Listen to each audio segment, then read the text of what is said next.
Olá, eu sou o Rafael Brito e hoje eu estou acompanhado do Vinícius Alencar e juntos iremos falar um pouco sobre gestão estratégica de custos e também de controladoria. São duas coisas que no século XXI têm se tornado fatores extremamente utilizados pelas organizações para conseguir gerar alguma vantagem competitiva no mercado e também garantir a sua sobrevivência como um todo. Eu sou o Vinícius Alencar, meu parceiro é o Rafael Cordeiro Brito e nós vamos falar um pouquinho sobre gestão estratégica de custos e controladoria. Bem, primeiramente é bom sempre salientar que um bom gestor ele tem que estar sempre atento às constantes mudanças no ambiente. Ele tem que estar sempre atento a tudo que envolve a empresa no seu externo para poder alinhar o interno e poder ter as melhores decisões possíveis. Então, não só as informações internas bastam, como as informações do meio externo são necessárias para fazer uma boa decisão. Seja ela uma decisão na questão de custos, que é o que a gente vai abranger nesse trabalho, quanto uma decisão em um outro segmento. Bem, essas decisões elas conseguem garantir longevidade para a empresa, ou seja, o quão mais o gestor conseguir avaliar as variáveis que tem no ambiente quanto as variáveis da própria empresa e alinharem elas, o gestor consegue cada vez mais garantir a longevidade da empresa e um futuro mais próspero. Bem, agora falando um pouquinho sobre realmente a gestão estratégica de custos, que é como eu vou começar o trabalho, a gente vai tratar uma abordagem aqui de Shank e Govindarajan, de 1997, que fala um pouquinho que a gestão de estratégica de custos é resultado de três outros temas que são subjacentes e são tirados de algumas literaturas da gestão de custos. Esses temas em si são a análise do posicionamento estratégico, a análise da cadeia de valor e a análise dos direcionadores de custos da empresa. Bem, falando um pouquinho sobre a análise da cadeia de valor em si, falando um pouquinho sobre cadeia de valor, para elucidar o conceito, é um conjunto das atividades tecnológicas e economicamente distintas que a empresa utiliza para realizar seus negócios, parafraseando os autores. Então, é interessante dizer que a análise dessa cadeia de valor é muito importante para você gerir estrategicamente seu custo. Por quê?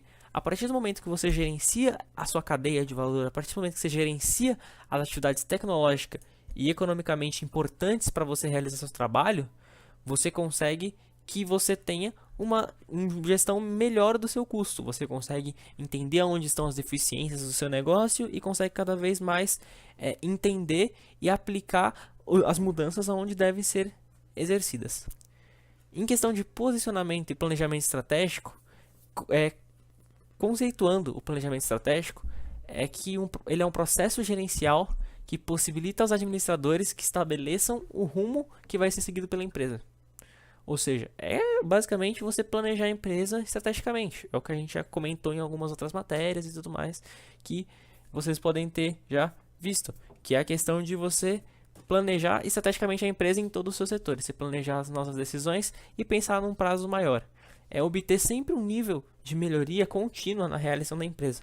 Ou seja, é você avaliar o seu passado, como foi, ver as mudanças necessárias, inclusive incluir o ambiente nessa mudança. É muito importante que você tenha em consideração as mudanças que o ambiente vai proporcionar e que proporcionou para você planejar cada vez melhor.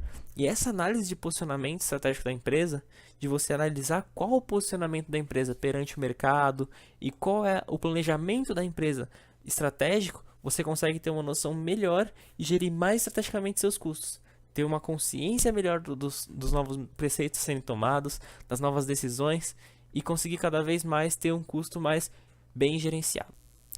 Por exemplo, falando um pouquinho sobre o planejamento estratégico de fato, no próprio site do Sebrae você vê algumas coisas que você pode, instruções de como elaborar um planejamento estratégico, que pode ser importante para microempresas, e a partir disso você vê que na própria definição do Sebrae eles falam um pouquinho sobre o que precisa ser feito em cada etapa do planejamento estratégico. Em etapas de definir objetivos, em definir as estratégias, analisar o cenário, elaborar um programa de ações. Todas essas fases do planejamento estratégico, elas contribuem na sua análise para que você tenha cada vez mais uma análise minuciosa dos seus custos. A partir de você realizar essa análise de planejamento, você consegue fazer projeções de custo, você consegue fazer várias tarefas para gerenciar o seu custo durante o ano e você consegue planejar isso de uma maneira muito mais proativa e não reativa. Porque você mexer nos seus custos de maneira reativa e você só ir fazendo e quando vê já tá lá, já tá fazendo, é muito ruim, porque você não consegue ter projeções que são muito importantes para grandes empresas que precisam de cada vez mais entender o que vai acontecer antes. É quase prever o futuro. Então, a intenção é que você cada vez mais esteja adiantado às informações o máximo possível. Então, planejar estrategicamente é muito, muito, muito importante para você gerenciar estrategicamente os custos e outros fatores da própria empresa, como recursos humanos e outros materiais, por exemplo, e outros. O planejamento estratégico pode ser conceituado como um processo gerencial que possibilita aos administradores estabelecerem o rumo a ser seguido pelas suas empresas, com vistas a obter um nível de melhoria contínua na relação da empresa com o seu ambiente. Quem define a estratégia da empresa é a alta administração, que tem como objetivo elaborar cursos de ações a serem seguidas, levando em consideração o ambiente que atua, bem como todas as suas variáveis ambientais. Assim, temos que, segundo Oliveira, em 1996, a elaboração e implementação do planejamento estratégico devem passar por 4 fases distintas a ser observadas. E agora a gente vai ver um pouquinho sobre cada uma delas. A primeira etapa do diagnóstico estratégico, temos que nesta fase se realiza uma análise da empresa como um todo, onde será identificada questões como a visão da empresa, seu objetivo, sua meta, uma análise externa e interna, incluindo assim os seus concorrentes. Já a segunda etapa da missão da empresa, nesta fase se define a razão de ser da empresa, assim como seu posicionamento estratégico.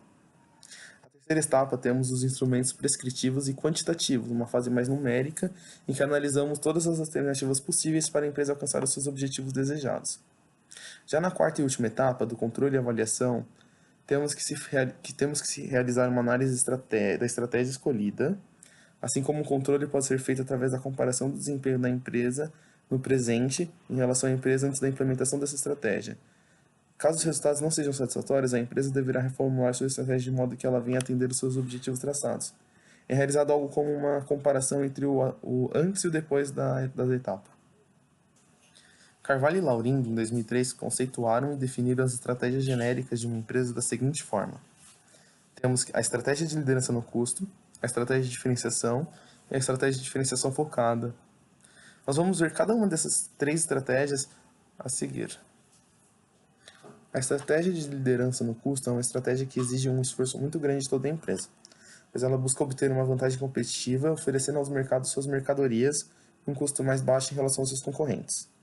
Esse tipo de estratégia faz com que a empresa busque trabalhar de forma integrada em relação aos seus departamentos, pois para uma empresa trabalhar com a diferenciação de custo exige da empresa que todos os departamentos trabalhem com um forte objetivo de minimização dos custos.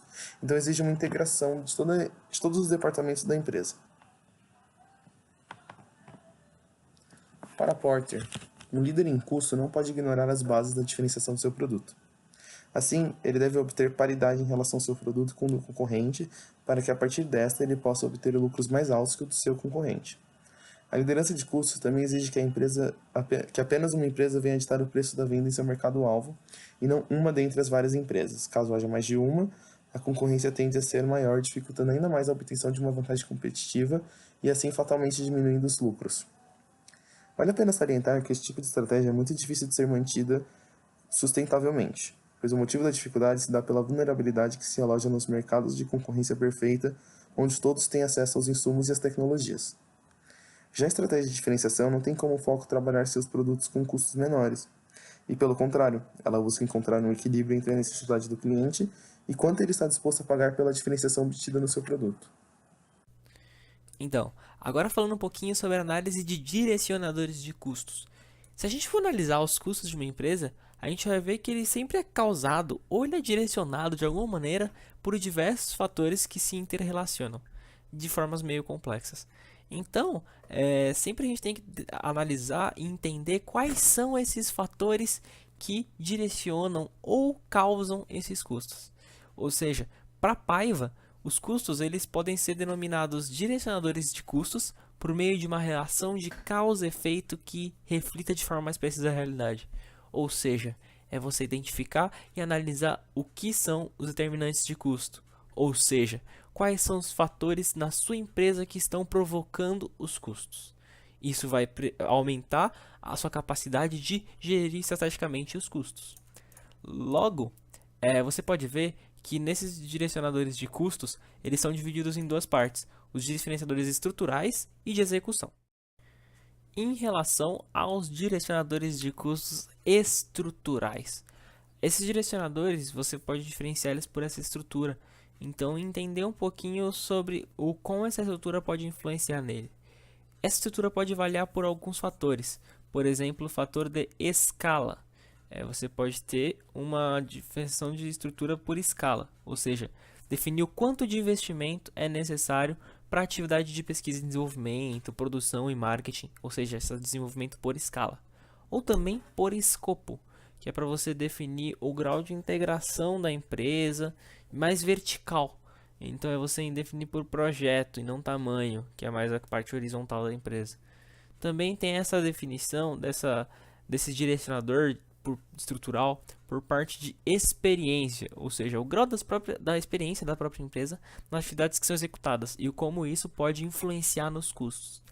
Tem a parte da tecnologia, quais são as tecnologias que vão ser utilizadas na fase da cadeia de valor da empresa e que podem afetar e nos custos, e a complexidade que com certeza afeta nos custos e gera mais custos, dependendo da variedade de produtos, se é mais produtos que a empresa serve, se são menos produtos e tudo mais. E agora falando um pouquinho sobre os direcionadores de execução, eles são outra questão. Os direcionadores de execução, eles são para você conseguir executar cada atividade de forma bem sucedida e o mais bem sucedida possível.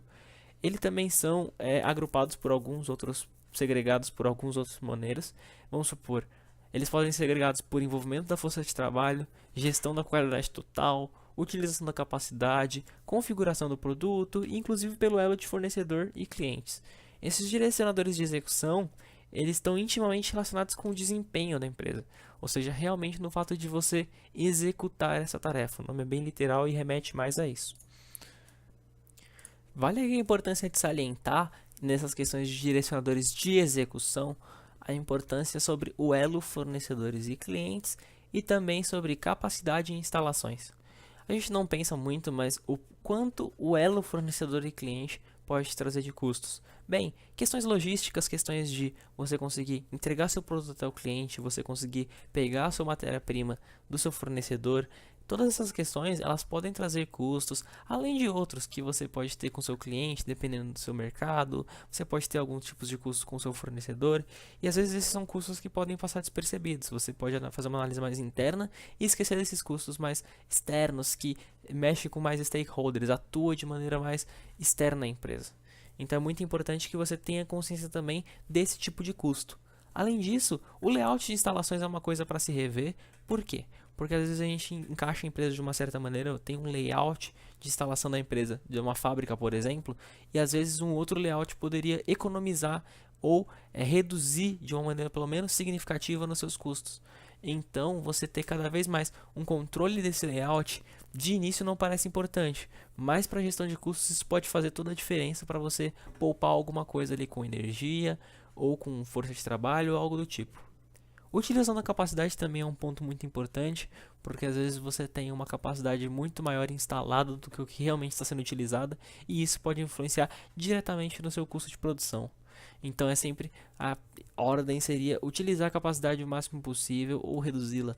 Então é muito importante que você se atente a esses 3 pontos, que são pontos que às vezes passam despercebidos na hora de gerenciar seus custos, mas que podem fazer total a diferença no que tange ao final, aos custos que realmente estão envolvidos no processo. Então gerenciar essas 3 fases pode ser essencial para a gestão estratégica de custos. Um eixo muito importante para entender e planejar melhor as estratégias de custos é a própria controladoria, pois ela te possibilita ter um controle sobre todos os custos e processos da empresa, fazendo assim com que seja possível ter uma melhor análise dos processos e fazendo com que seja possível ter uma tomada de decisão plena. Então ela acaba garantindo para o gestor muito mais eficiência na sua tomada de decisão.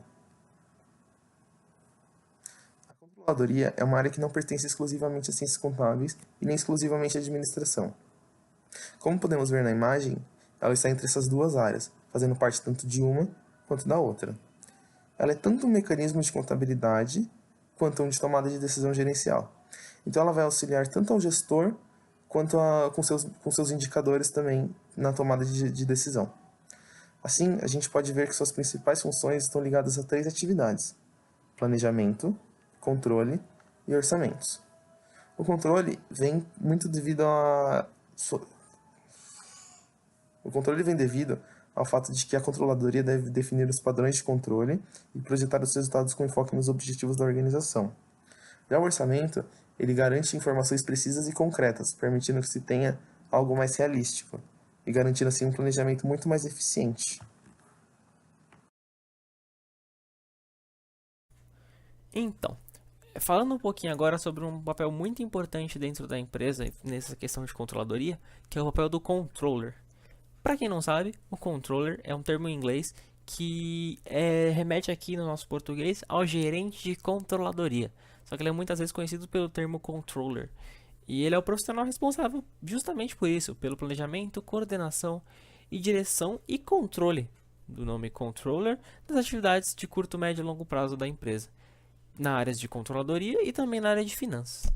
É muito importante a gente comentar aqui, quando a gente está falando sobre controladoria, sobre o controller e o papel que ele tem e o papel que toda empresa tem em relação a essa função. Bem, ele tem uma função básica assim para extrair e consolidar as informações, tanto na empresa quanto dentro por fora, para gerar sempre relatórios para auxiliar a tomada de decisão. Então ele é um papel muito estratégico porque ele precisa sempre estar gerando esses dados para conseguir cada vez mais orientar os gestores a conseguir tomar as melhores decisões possíveis a partir dos relatórios que ele vai estar gerando. Então, o controller ele tem que ter um domínio de diversas áreas do conhecimento para fazer uma boa gestão de controladoria, porque ele vai estudar várias coisas, vamos supor, que são bem assim internas e externas e que podem influenciar de várias maneiras. Então, o máximo de conhecimento sobre as diversas áreas do conhecimento que o controller tiver, melhor.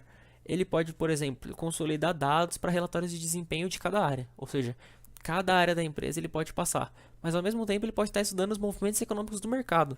Então ele pode estar vendo tanto dentro quanto fora da empresa para conseguir gerar esses relatórios da melhor maneira possível.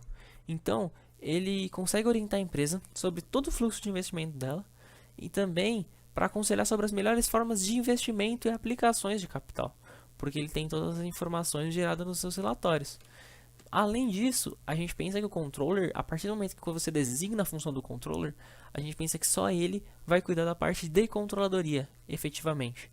Porém, para se ter esse controle geral, é interessante que a responsabilidade também seja dividida dentro de todo o corporativo. Logo, a controladoria da empresa vão sempre reunir e validar os dados que são mais vitais para o negócio.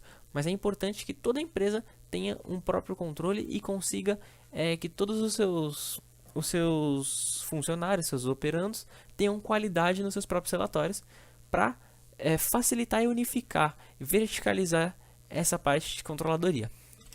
E mesmo assim, é muito importante então comentar sobre essa parte de hierarquia, de quanto a hierarquia necessita dessa parte de controladoria para poder cada vez mais, no topo da cadeia, tomando as melhores decisões, e lá embaixo na cadeia, o pessoal mais de base, de produção, está entendendo quais são as melhores práticas. A controladoria auxilia muito nisso e é muito importante então que toda a hierarquia tenha o conhecimento das informações que ali saem.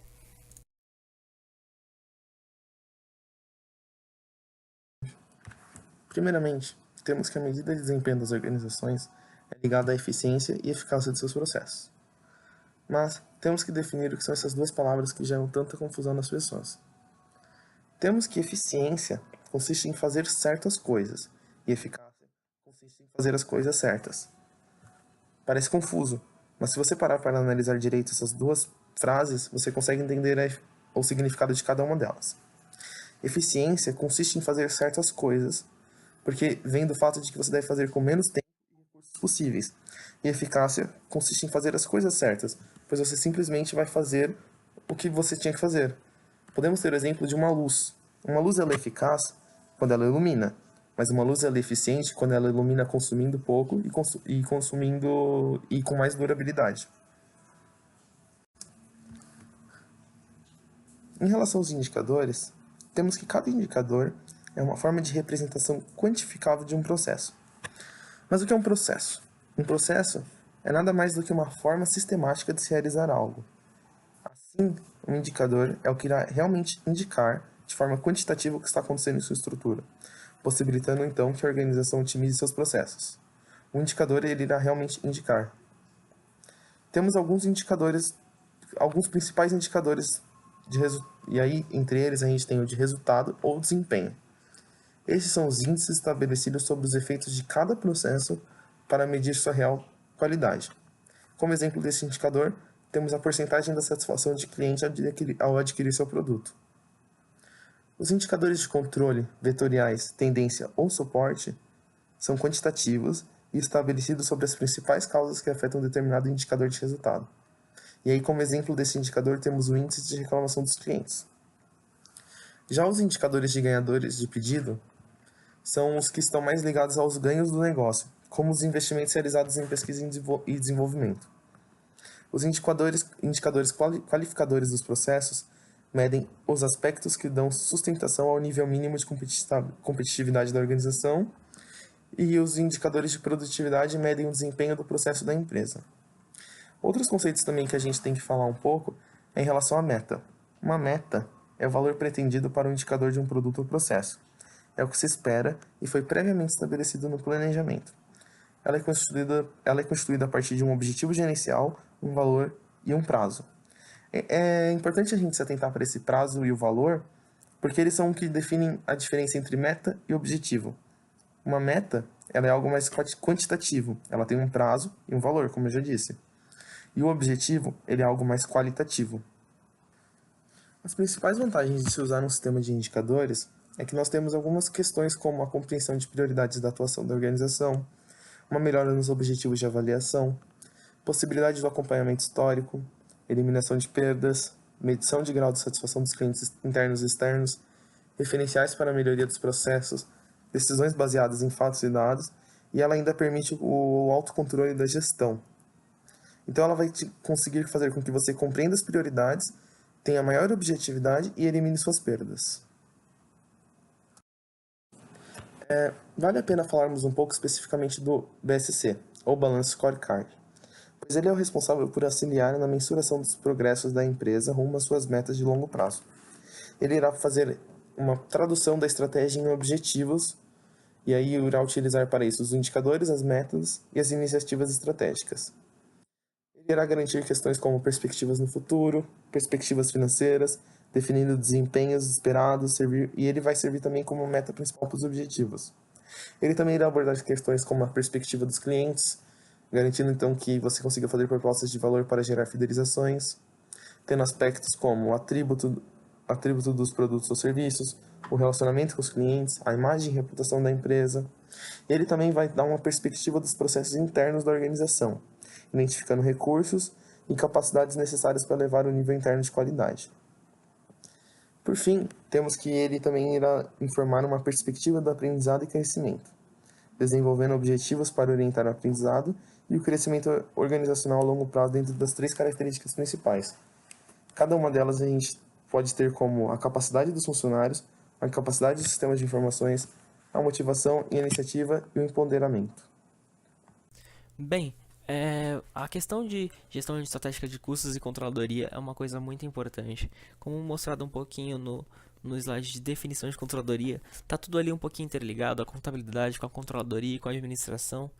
E essas 3 coisas juntas, elas podem fazer toda a diferença no que tange a operacionalização e a longevidade da empresa. Porque uma empresa que não consegue gerenciar seus custos a longo prazo, ela pode ter sua longevidade comprometida. Então, você pensar sempre na sua empresa em questão de controladoria, em questão de gerenciar estrategicamente seus custos, é muito importante. É uma coisa que pode fazer toda a diferença para a questão de operação.